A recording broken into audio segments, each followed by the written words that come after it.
You wanted the best. You've got the best podcast. The hottest podcast in the world. The Chris Voss Show, the preeminent podcast with guests so smart you may experience serious brain bleed. The CEOs, authors, thought leaders, visionaries, and motivators. Get ready. Strap yourself in. Keep your hands, arms, and legs inside the vehicle at all times, because you're about to go on a monster education roller coaster with your brain. Now, here's your host, Chris Voss. Hi, folks. It's Voss here from the ChrisVossShow.com, the ChrisVossShow.com. Welcome to the big show, my family and friends. We certainly appreciate you guys coming by the show and being part of it. As always, the Chris Voss Show is a family that loves you, but doesn't judge you, at least not as harshly as that scale you step on in the morning. We all have been there, you know what I mean. Or it's the mirror, but don't get me started on that. Thanks for tuning in. As always, we have the most amazing guests. We have an amazing mind on the show. We're talking about one of my favorite topics, leadership. You may have heard of that. I like leadership. Leadership's kind of cool. Changes your paradigm in the world. And so we're talking about that, the C-suite, how to be successful in the C-suite, probably be successful in your life, because leadership and vision pans into every aspect of your life. I mean, parents are leaders.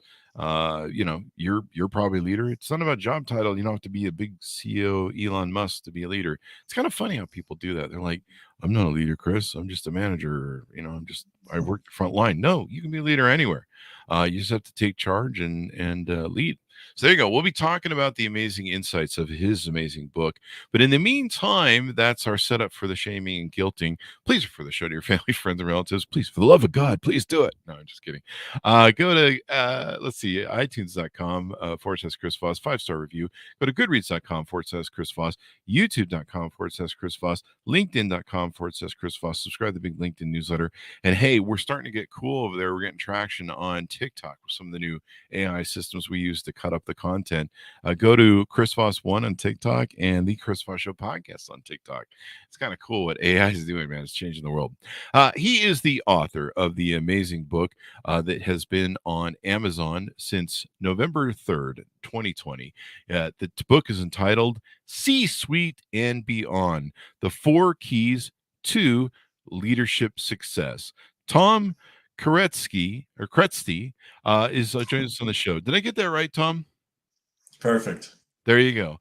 He is on the show with us today. He's going to be talking about his amazing book, and we're going to learn a lot about some of the stories he's collected and things that have gone into it. And I think you're going to be impressed. I'm impressed. I think you will be too. And if not, well, you can call the show and ask for your money back. Wait, this show is free. What do you want from me, people? 2 to 3 shows a day? Tom is an industry influencer who adds value to individuals and helps companies reach their highest potential through life-changing leadership principles. Tom is a highly sought-after coach, mentor, and speaker. His approach to leadership comes from a lifetime of international experience. He has built and led executive teams at Colgate-Palmolive. That reminds me, I need to order some fluoride toothpaste. Philips Electronics, Reckitt Benckiser. I'm not sure I'm pronouncing that right. Benckiser. There you go. And the Strauss Group in Europe, Asia, and the Middle East, Latin America, and the United States. He's been so international, I can't pronounce half the companies he's been with, damn it. So unlike many leadership experts who have not had the privilege of being in leadership, he's lived his life as a leader and created the challenges that most people face in life. And welcome to the show, Tom. How are you? Living the dream. Thank you so much for having me. Living the dream there. There you go. Give us a .com. Where can people find you on the interwebs, get to know you better? I have a curse and a blessing of a last name that you had trouble pronouncing. So if you Google Kereszti, you find my sister, myself, and my 2 daughters. So it's easy to find me. You can find me on LinkedIn. That's my biggest following. But I'm, or on Amazon, just Kereszti, KERESZTI. ZTI. And there'll be a link on the Chris Voss Show. So, Tom, you've done lots of travels throughout your life. What motivated you on to write this book? So I have to give my wife credit, right? We went internationally in '91 as an expat, and lived in 6 different countries and many continents. And my wife is very outspoken. She She loves sitting at dinner tables, at parties, and she'll dominate about 70% of the discussion always. This is And how she she's got you always to write the sharing all, book too, huh? She yeah. cracked the whip and So she said, was "Write a always, book." always sharing. She was always sharing these stories with everybody, dominating the discussion. And somebody said, Kathy, you should write a book. No. And then I said, okay, well, maybe I should write the book, and looked at it and said, okay, why would somebody read all these stories, and put a framework around it. And what I quickly found was, when my life was working well and our life was working well, some things were evident, and when things weren't going so well, some things were missing. And Mhm. boiled down to those 4 keys to leadership success. And I wrote a couple of chapters, sent it off to about 10 friends, 15 friends, and they all came back and said, Tom, we love the stories. Your writing sucks, but we love the stories. So I said, okay, Right? writing, we can, so that's not a problem. Yeah. And then the book was born. There you go. Well, that's what editors for. You have the editors, fix the writing and stuff. That's what I did. Uh, so let's get into the 30,000 hour review of the book. I've teased it out a little bit, but let's hear from you. A 30,000 hour review. What's inside the book? Well, look, one of the reasons we wrote the book is people hate their jobs, right? I Mhm. mean, if you take some polling out there, probably about 70, 80% of people hate their bosses. And it's not really they hate their jobs, they just hate their bosses. About, 20% of the people actually like their bosses. I look at my own career through that 30 years or 35-year ride through corporate America. There's literally 3 guys that are highly respected and would go through a wall for. Mhm. Everybody else was like, why am I working for this person? My God. So, and we spend, I think, I don't know if it's a U.S. number or national or a global number, but it's about $50 billion corporations spend on leadership training, Mhm. and we're just really bad at it, because most companies take a person who's very good at a skill set, promote them into a leadership position, and they don't really invest in them or train them how to become better leaders, and they just fail. Mhm. So really, that's behind the book. It's really looking at myself and looking at other leaders to say, okay, what separates them, what makes them different, and why they're successful as leaders. And it's not so much, I mean, my career, I went from technology to finance to sales and marketing to general management, and kind of rose up through that rank and ladder. And it was never because of my skill sets. There were a lot better accountants than me, there were a lot better engineers than me, a lot better marketers than me, but few people were better leaders than me, and really kind of honing on that leadership skill set. There you go. Now you've worked for a lot of big corporations through the years. Tell us kind of your hero's journey, your story of your life, and what got you learning leadership and mastering a lot of these skills you put in your book. Look, life happened. A series of doors opened, series of doors closed, and Hmm. you kind of just through sometimes through prayer, sometimes through other stuff, you kind of just look at the door and say, should I go through it, should I not go through it? Hmm. uh, there is no substitution for hard work, right? I Hmm. mean, you can't be lazy and get ahead, but it's also a lot of it. You hear a lot of people become influencers on that, right? My daughter's an influencer. She's got, I don't know, 20,000 followers on Instagram. Hmm. I've got 15,000 on LinkedIn. So I don't know, but look, we're all influencers. Everybody's Yeah. influencing. I Yeah. don't, you know, people. If you're a sales guy, you're trying to influence the customer to buy your product. If you're the customer, you're trying to influence the sales guy to give you better terms. But everybody is in the influence business, right? Hmm. And these 4 keys help you become better influencers. So as I went through life, as I went through the corporate, ladder, and climbing the corporate food chain, it's really, the old saying is, it's who you know, not what you know, but it's really influencing, enhancing what I call your circle of influence. Uh-huh. So more people know about you. You build your own brand. One of the lessons that I learned about halfway through my career is I'm a brand. Right? Yep. I look at myself as a brand. I promote myself as a brand. I'm not just an individual. I stand for something, Hmm. and that's how you grow your influence, and that's how you climb the corporate ladder. And hopefully, you don't burn too many bridges and piss people off. There you go. Everyone's a brand nowadays. Like you mentioned on social media, they're an influencer. You build your brand. You get as a speaker, as an author. There's always a food chain that you've got to try and get up your brand, raise, so that you can get some visualization and all that good stuff. You talk in the book about 4 keys to leadership success. Can you tease some of that out? Yeah, it's and again, the four keys help you influence others, right? The first one is pretty simple. It's your character. Ah. Who are you? Who are you as an individual? If you want to be a leader, you have to have a very strong sense of who you are, and people have to see that and understand that in order for them to follow you. I mean, if you don't know who you are and people don't know who you are, they're not going to buy into you, and you're not going to be able to, become a leader. So who you are is essential, and the equivalent of that for a company is company culture, right? Hmm. We talk about and we spend a lot of money on company cultures, and there's two types of companies. Every company has a culture. Some companies have a culture which just happens by natural growth because they don't pay attention to it, and the cultures are just born. You may have multiple cultures depending if it's a larger company with different departments, or you have companies who actually pay attention to it, and they're mindful of it. They develop it, they nurture it, and the culture grows. They act it, they live it, and those are the healthy cultures, right? But all Hmm. companies have a culture. It's just, I always tell people you might as well think about it and put some effort behind it to get it the way you want it, because it's going to happen anyway, Let and me you ask may you not like this. the outcome. Let me ask you this on that concept, because culture is a big thing for me. And I realized a long time ago, and I pre read a lot of books before I started building companies. And I understood that laying down a foundation of culture in the beginning is so important. And the leader sets the tone for that. Do you find that most people that don't try and control, try and control is not the right word, but seed maybe, or build or lay a foundation to cultivate a good, healthy culture, if they don't do that, a lot of times the culture ends up a little bit toxic, or maybe not quite as good as it might be. What do you think about that? I agree 100%. Hmm. Right? If culture is not something that you put on a billboard. Culture is not something that's on your website.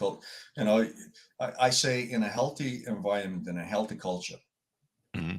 it's based on values. It's based on shared values, and the janitor of a company or an engineer in a company uh, should be able to walk up to the CEO and say, Tom, what you did doesn't line up with our values. There you It's go. I don't understand how can we have a culture and do what you just did.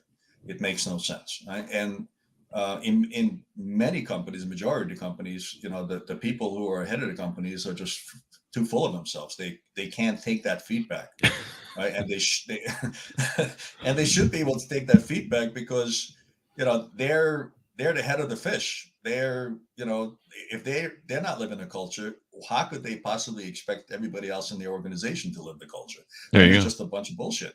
You make a great point. The fish rots from the head, and I've seen many a times. People. One of my pet peeves is people who run a high school popularity competition thing, and so someone sits narcissistically at the top and wants everybody to pump them up, and they run their.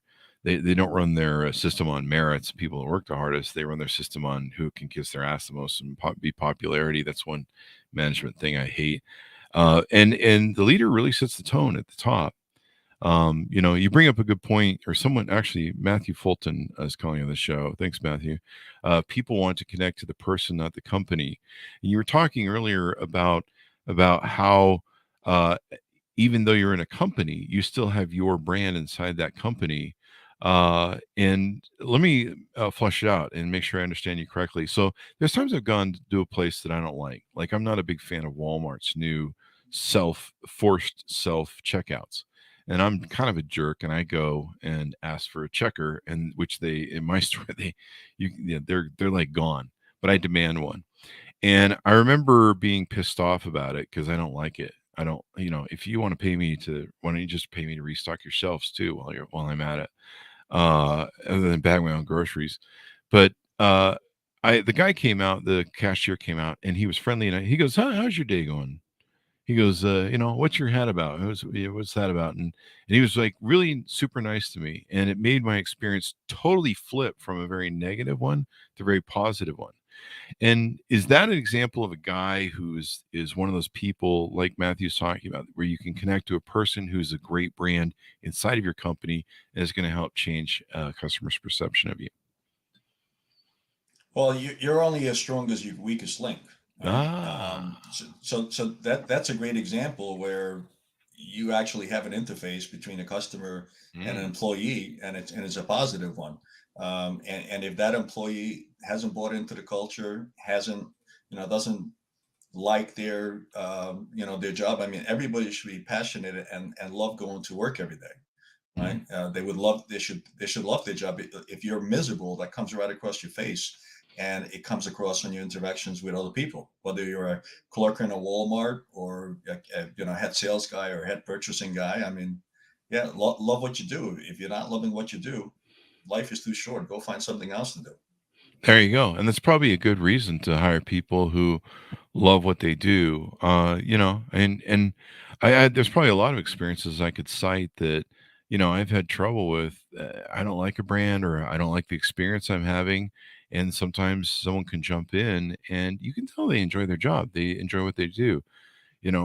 I've told people, even if you don't like what you do, or maybe you don't find you're in the career or job that you do your best work hard because it's a muscle that you build. Like, I have a lot of people, I don't like working where I'm at and I want to go be an entrepreneur. I'm like, well, are you phoning it in where you work? Yeah. Well, it's a lot of work to be an entrepreneur. And when I work for other people that I didn't like, or, toxic cultures, et cetera, I did my best work. I just worked my hardest. I performed the best because in my mind, it was practice to be better at what I do.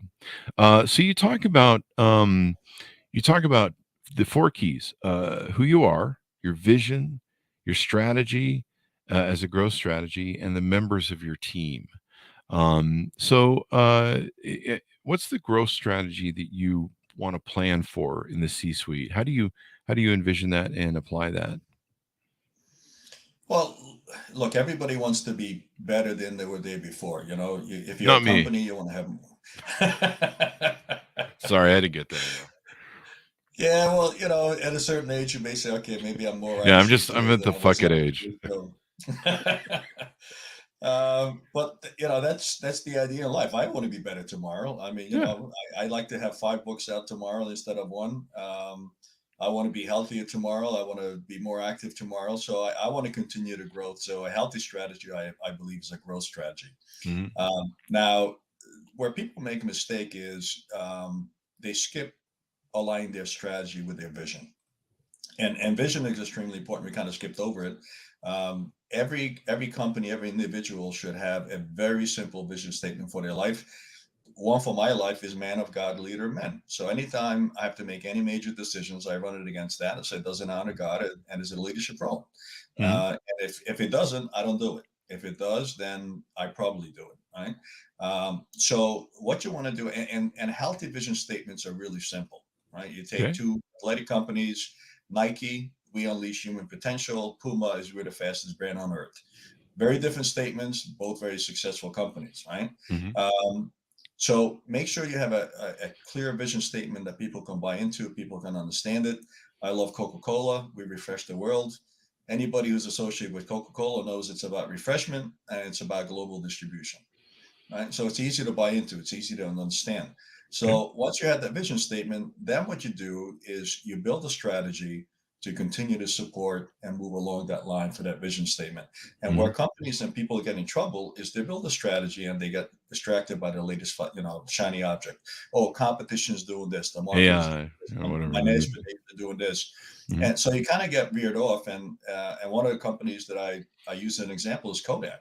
I mean, if Ah, you look at Kodak back in my Colgate days, right? Colgate and Kodak did this great joint promotion to send a picture of your biggest smile. Right? They did a global promotion where Kodak people were taking pictures of people's with smiles for Colgate, right, for your teeth, and Kodak film.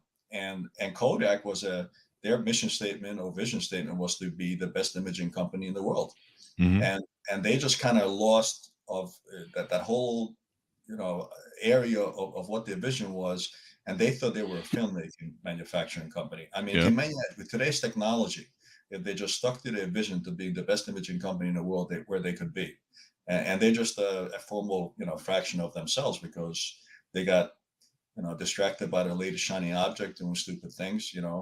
American Can became a insurance company or something like that, and they went out of business. I mean, stick to your vision. There you and go. don't change that every year.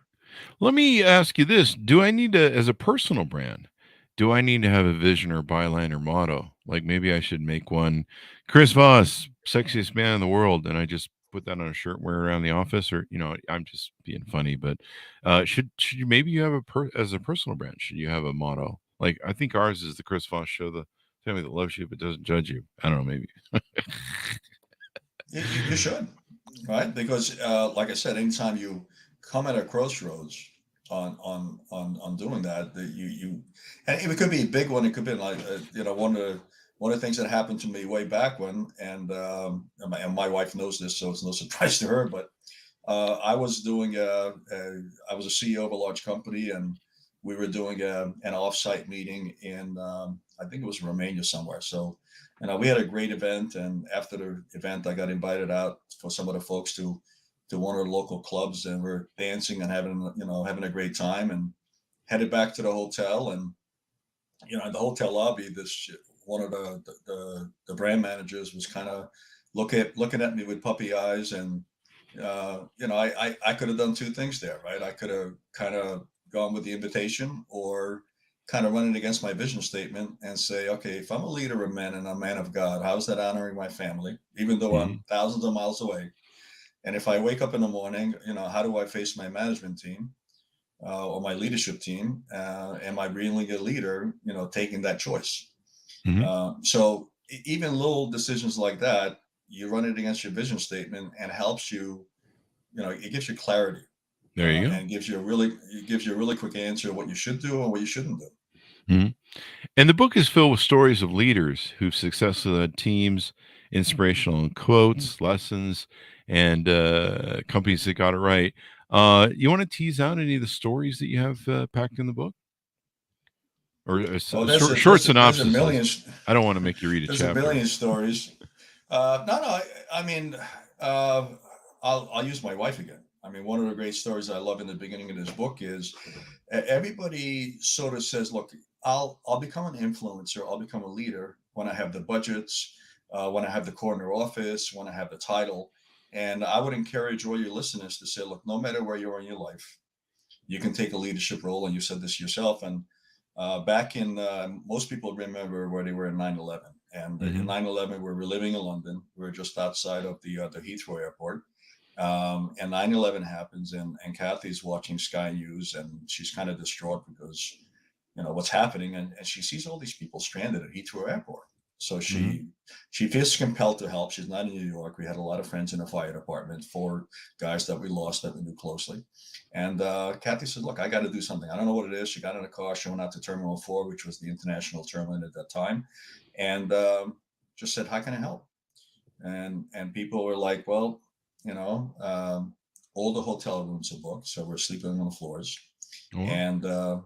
And Teeth was one of the most expensive airports, and some people were out of money. They couldn't, afford to eat. And you can see British Air getting on national TV and say, "Look, it's an act of war. We're not responsible. Everybody's on their own." Hmm. Wow. So life goes on in Kathy's head. She said, "Look, we're expats, right? Everybody's got big houses with plenty of room, plenty of refrigerators full of food and stuff." She said, "Well, why don't we host these people?" So she got on the phone tree with the other spouses that are part of the national community, and say, "Hey, can you host? Can you host? Can you host?" And before you know it, we got the school bus out at the airport, and we're taking people back to the school parking lot, and Wow. folks are taking them home and hosting them. And then the next day, there was 4 international schools in London, so 4 schools are on board now. So you got 4 times as many houses, you got 4 times as Wow. many families to host. Right. So, and you can read about this. You'll Google it on the internet. You'll find it. Right. Hmm. And then now imagine this: 9/11. The second day after 9/11, British Air walks up to my wife and says, "Hey, we love what you're doing." And naturally, they loved it because she was like a knight in shining armor. Everybody was bitching at British Air people, and she's easing all that tension. So she said, "Here's a badge for you. Whatever you need, just come and." So they gave her an honorary British Air badge, and during 9/11, during the biggest security crisis, to go, carte Wow. blanche, we'll help you with anything you want. The third day, her phone rings, and she's been in Terminal 4, so mostly British Air. So phone rings third day, it's Virgin Atlantic. Right? "Hey, Kathy, is this Kathy Ash?" She goes, Well, we got a flight going to the U.S. It's got 80 seats on it. If you want to send 80 people to the airport, they got rights back home. All right, so you can see that influence growing. And look, the moral of the story is, if it was about budgets, if it was about the corner office, I was the guy. Yeah. Right? I was CEO of a large company. I could have put money towards it. I could have but it wasn't about that. It was just finding a cause and stepping in and taking a leadership role to say, look, this is a good cause. Let's rally around it. Hmm.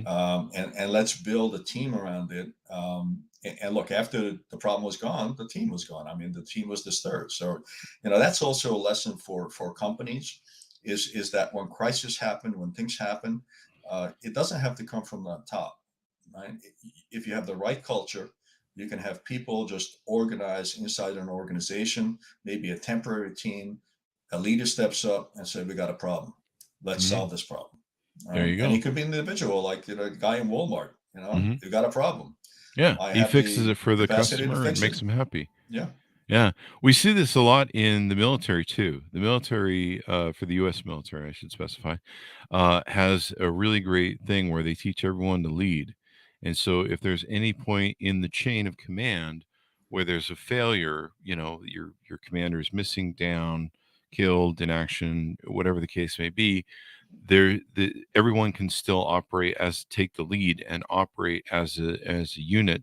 Um, Without having to, wait for the Pentagon to send him. Is it okay if we cross the ravine? That sort of thing. And it makes for a brilliant strategy for them. Let's tease out some of the things that you do. I'm looking at your website. You've got several services you offer. You've got workshops in leadership development, executive coaching, masterminds, keynote speaking, strategic consulting. Tell us about some of the things you do there and how you interact and help people succeed. Well, mostly you come into the company, and usually somebody has a problem, right? They Hmm. invite you in because there's a problem. It may be a problem with uh, lack of growth. It may be a problem with people not getting along. It may be a kind of coming up with a new vision to where the company should be going. So they are they are struggling with a question, right? And then me and my team come in. And by the way, I have two other great guys, good friends. One is a Navy SEAL, retired Navy SEAL. He's Oh, got a there new you book go. coming out, so I'll give him a plug as well. His name is Kyle. He's also published by HarperCollins, like I am, and it's What's the name called of his "Leadership is book? Overrated." What's the name of his Leadership is book? overrated. We've had him on the show. It's in You the had Kyle can. Bucket. Yeah, I believe so. I think we've had him on the show. I believe Leadership it's in is the overrated. yeah, I think we've had him on the show and it's in the can until September 5th or August or something. Yeah, his Yeah. book is coming out in a couple of days. Yeah, yeah. Yeah. There you go. So he's a good friend, and him, myself, and Chris. We're big preachers, proponents of self-led teams that are inside of organizations, and that's exactly how the SEALs work. Yeah. And once you read Kyle's book, you'll understand that. And so that's a great book as well. Mhm. Funny enough, I started when Kyle came out with his book. I started reading his book, and I said, Kyle, we come from two different worlds, but we look at the world very same, right? Yeah. The way I look at empowering people and making them successful, and the way you look at it, we got there from two different places, but we got to the same place. There you go. Yeah, we've got that in the can. We're just been holding it for the release date, but yeah, August 29th. Leadership is already, and we had a great discussion. We talked about some of the military stuff that you and I talked about. There's some other cool things that you offer on your website, a virtual workshop under the product area and 16 laws of communication virtual mastermind. Tell us about that and how you can help people succeed with those things that you're doing. Well, I'm also, I don't know if you've heard of John Maxwell, but John Maxwell has been around for, he's in his 80s now, and he has a team. And I met John back in 2005, and he's been my mentor since. Yeah. I joined his team back in early 2000, I think 13 or 14. So I license all his products, Oh, wow. so I can use my own materials, or I can use John Maxwell's materials, to really help address whatever whatever the C-suite leader is really struggling with. And look, the fact is, I try to market to C-suite leaders of companies between 20 and 300 million. Why 20 to 300 million? Well, if their revenue is less than 20 million, they're probably like not really thinking about things like culture and vision and strategic growth, and because they're trying to pay their bills and everything. They're just trying to entrepreneurs trying to get started. So Hmm. if under 20 million, they probably don't need, they don't think they need me. They probably do need me, but they don't think they need me. And then if it's over 300 million, they probably go to the Deloitte Touches of the world, the Boston Consultings. They no longer Yeah. go to the Tom Carestis of the world. So that's the sweet spot between 20 and 300 million. I work with C-suite leaders, senior leaders, and the first thing, like Alcoholics Anonymous, in order for you to get help, you got to recognize you got a problem, There you go. right? So sometimes it's a tough call because maybe somebody in the organization, wants to get my and recruit my help. So we have to softly approach that leader to say, look, there is a problem, and you could use some help. There you go. And there's always you always need to improve. You always need help. There's always, I learned a long time ago with my companies. I used to innovate a lot and do all the stuff, and then I kind of it got harder as the companies got bigger, and I learned that I'm not the arbitrator of the corner of all the great ideas in the world. I learned that very quickly, and sometimes my employees, or sometimes customers, or there's all sorts of different ideas and concepts and people that of course have learned to do it better when you approach some of these things. And as an entrepreneur, you're coming up, and you're a lot of stuff you learn on the fly. And so having a second mind, or having a mindset where you're like, hey, let's constantly be improving, as we've talked about in the show, is really important. Because if you're not constantly challenging yourself and improving yourself, well, you can get stuck in a lot of feedback loops where you BS yourself, and you're just listening to your stuff. Tell us about the mastermind group. Well, there's two different ways to solve a problem. One is called a workshop, one is called a mastermind. And the Hmm. definition between the two for me is a mastermind is getting a bunch of people together around a table. You're not really looking for a specific outcome. You Hmm. basically say, look, here's an issue, maybe a global issue, maybe a company issue. It's a topic. You have a facilitator, and people around the round table talk about it and contribute, share their stories, and learn from each other. But there's really no desired specific outcome. With a workshop, there's a desired specific outcome. Say, look, we got a problem we got to solve. Hmm. So let's put a workshop around it, and it may be, like I said, the team's not functioning well. Maybe it's a toxic culture. Maybe the company doesn't have vision. So it could be a myriad of things, and then you build a workshop around that to try to solve that specific problem with a desired outcome. So that's how I separate masterminds from workshops. There you go. What do you find most people are struggling with nowadays? Is it lack of good quality leadership? Is it lack of a good culture? What do you think is the number one problem, would you say? I think the number one problem is not good leadership, and the reason there's two reasons why there's not good leadership. One is a lot of companies, like I mentioned to you, promote people who are very good at something. So one of the companies you mentioned was Reckitt Benckiser. Well, Reckitt Benckiser, they had a habit of promoting very good marketeers because they were a very good consumer goods company, very highly market oriented, and they would appoint general managers for who are very good marketeers. Now they also appointed me as a general manager, and I knew marketing, but I was not a one of the best marketing guys on the block. But Yeah. I took a company that was about 40 million and made it about 68 million, and they Oh. were losing about 2 million. And then by the time I left 2.5 years later, they were making 4 million. Oh. And but my approach to it was really empowering the people and enabling the people to become successful and for the company to be successful. I didn't come down and say, okay, this is the marketing things we should do, which is some of my colleagues did. And they kind of looked at that company and said, well, we really don't understand what's going on, but we sure like the results. There you go. Right. And one of the nicest things that I heard is when I was moving on 2.5 years later to something bigger and better, they had a going away party for me, and my CFO said, Tom, we just want to thank you for believing in us and making us believe in ourselves. Hmm. And Okay. and that was the nicest compliment I could ever ask for.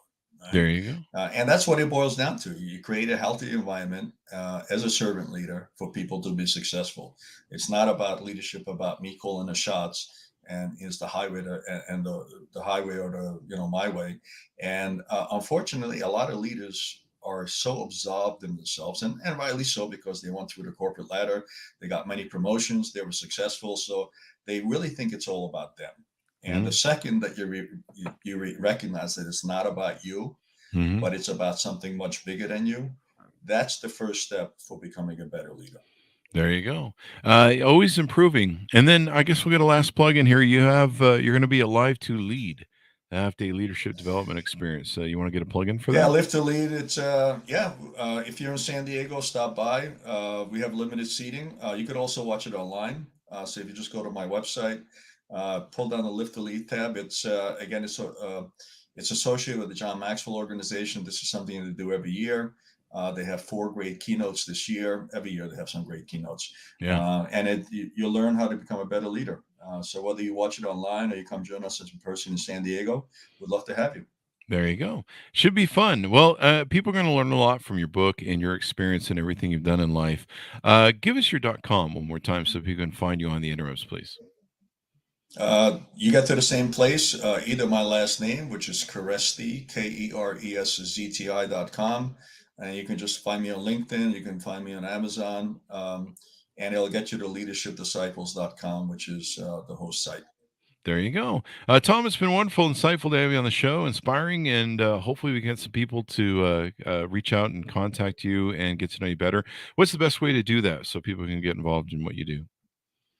I would say the easiest is LinkedIn. Uh-huh. Just approach you there, You send you a can, message, and interact with yeah, you. There you go. yeah, absolutely. LinkedIn is such a wonderful place.